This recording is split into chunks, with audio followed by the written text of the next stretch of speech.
সবাইকে আমার চ্যানেলে স্বাগতম। আশা করি সবাই ভালো আছেন। আজকের ভিডিও টপিকটা অনেক অন্যরকম, তো আশা করি টাইটেল এবং স্ক্রিন দেখে বুঝতে পেরেছেন। অবশ্যই আমার চ্যানেলটি সাবস্ক্রাইব করবেন। ব্যক্তিগত যে কোনো কাজের জন্য এই যে স্ক্রিনে দেওয়া নাম্বার আছে, এই নাম্বারে চাইলে ইমোতে বা সরাসরি ফোনে কথা বলে যে কোনো কাজ করাতে পারবেন, দেশে বা দেশের বাইরে থেকে।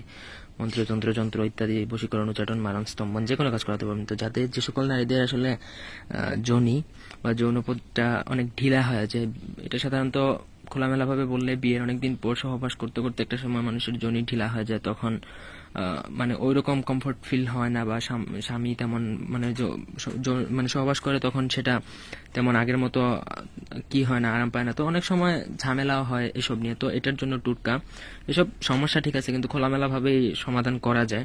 চাইলে নিজে নিজেই সমাধান করতে পারবেন। তার জন্য কিছু না, ডিমের খোসা।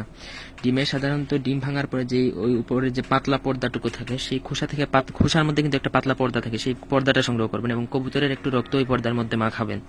যে কোনো দিন, এইসব কোনো দিন নির্ধারিত তারিখ নাই বা কোনো দিন নাই যে এই দিনই করতে হবে, যে কোনো দিন। কিন্তু এটা কাজ করতে হবে স্বামীকে, স্ত্রী করলে হবে না।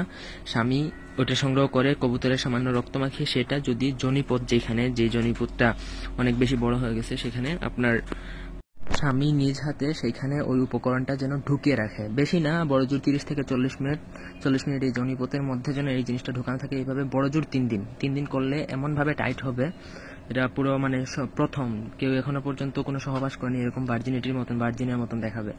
তো যাই হোক, আমি যতটুকু পারছি ক্লিয়ার করছি। এটা অনেকে যাদের সমস্যা যদি হয় তারা করতে পারেন, আর এটা 100% কাজ করে। অনেকেই এটা করে ফলাফল পাইছে, আর এবং এটাতে কোনো সাইড ইফেক্ট নেই। তবে একটা জিনিস ভালো করে খেয়াল রাখবেন, 30 থেকে 40 মিনিটের বেশি রাখা যাবে না, তারপর এটা খুলে ফেলে দিবেন। এভাবে 3 থেকে 4 দিন করলেই চলবে।